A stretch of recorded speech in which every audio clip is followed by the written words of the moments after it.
So let's ask the real question now. We have spent time talking about identity. We have examined leadership. We have unpacked debt, extraction, and the structures that shape Africa's position in the global system. But theory is easy. So here is the question that matters. Can Africa industrialize in 2026? Not someday, not 2050. Now. Because if a nation cannot build, it will always buy. And the nation that builds eventually leads. So the question is not whether industrialization is possible, but whether it is realistic given where Africa stands today. Industrialization is often misunderstood. It is not about skyscrapers or impressive skylines. It is not about inflated GDP figures or temporary growth spikes. Industrialization is much more fundamental. It is the ability to process your own raw materials, to manufacture finished goods, and build supply chains that exist within your control, and to create jobs that are tied to production rather than consumption. It is the difference between exporting copper and exporting electronics, between exporting cocoa and exporting chocolate. Right now, most African economies operate at the bottom of the value chain. They export volume, but not value. And the distinction is where power lives. So the next question becomes obvious. Does Africa actually have what it needs to industrialize? The answer, at least on the surface, is yes. The continent is rich in natural resources. It has the youngest population in the world, a massive labor advantage. It has land, and in many cases, strategic geographic positioning between major global markets. So if the ingredients are there, what is missing? What's missing is not potential. What's missing is consistency. Industrialization does not fail because Africa lacks resources. It fails because systems are unstable, infrastructure is incomplete, and policy direction is often fragmented. And no way is this more visible than in energy. Because you cannot industrialize in darkness. Manufacturing depends on stability, not just of policy, but of power. Across the continent, energy remains one of the most critical constraints. In Zimbabwe, load shedding has become part of a daily life. In Nigeria, grid instability limits industrial scaling. Across multiple countries, reliance on imported fuel adds cost and uncertainty. Factories cannot operate on unpredictability, which means the true starting point of industrialization is not manufacturing. It is energy security. Whether through solar, hydro, gas, or even nuclear where viable. Power is not just infrastructure, it is sovereignty. But energy alone is not enough. Industrialization requires time, and more importantly, policy discipline. It requires governments to think in decades, not election cycles. And this is where another challenge emerges.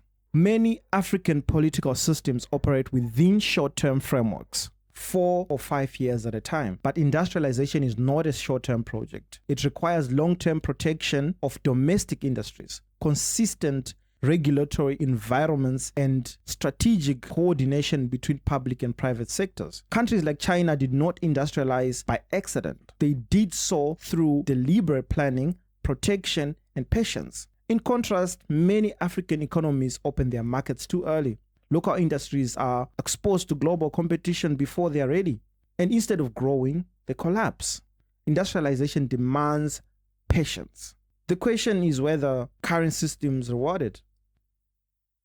Beyond policy, there is a deeper structural issue: fragmentation. Africa is not one market, let's be honest. It is 54 countries, each with its own policies, currencies, and trade barriers. This limits scale, and scale is essential for industrial growth. A factory needs demand. Supply chain needs coordination. Without integration, industrialization becomes inefficient. This is where the African Continental Free Trade Area becomes critical.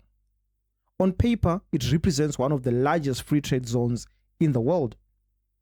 In practice, its success depends entirely on execution. If implemented properly, it could enable regional manufacturing hubs, shared infrastructure, and continental value chain. If not, it remains just an idea. Then there is geopolitics. The global system itself is shifting. Manufacturing is no longer concentrated in a single region. Supply chains are being restructured. Countries like China and India have demonstrated how quickly industrial transformation can occur under the right conditions. And alliances like BRICS are reshaping global economic relationships. This creates opportunity. Africa is no longer just competing, it is being reconsidered. But opportunity alone is not enough. Partnerships must go beyond extraction. They must include technology transfer, skills development, and local capacity building. Because without knowledge transfer, industrialization cannot sustain itself. And then there is internal realities. It is easy to focus on external systems, but internal constraints are just as significant. Corruption distorts how capital is allocated. Patronage politics prioritizes short-term gain over long-term development. Elite capture concentrates wealth without expanding opportunity. And brain drain removes the very people needed to build. Industrialization requires discipline. It requires difficult choices, reducing dependency on imports, investing in production over consumption, and protecting industries that are not yet globally competitive. These decisions are not popular, but transformation really is.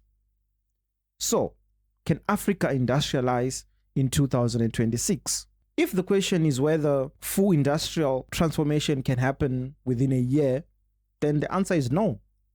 But if the question is whether 2026 can mark the beginning of serious coordinated industrial commitment, then the answer is yes. The commitment would not be symbolic. It would be visible in energy reforms that prioritize reliability, in policies that require local processing of raw materials, in acceleration of continental trade integration, in investment in technical education and industrial skills, and in the protection of strategic sectors. Industrialization is not an event, it is a direction, and direction is a choice. Africa does not lack resources. It does not lack people. It does not lack urgency. What it lacks at times is alignment. Alignment between vision and execution, between policy and reality, between potential and action. So the real question is not whether Africa can industrialize. The real question is whether it is willing to commit to the discipline that industrialization demands. Because in the end, nations are not defined by what they have. They are defined by what they build. I'm Tino, and this is Context with Tino, and we are not done thinking yet. Peace.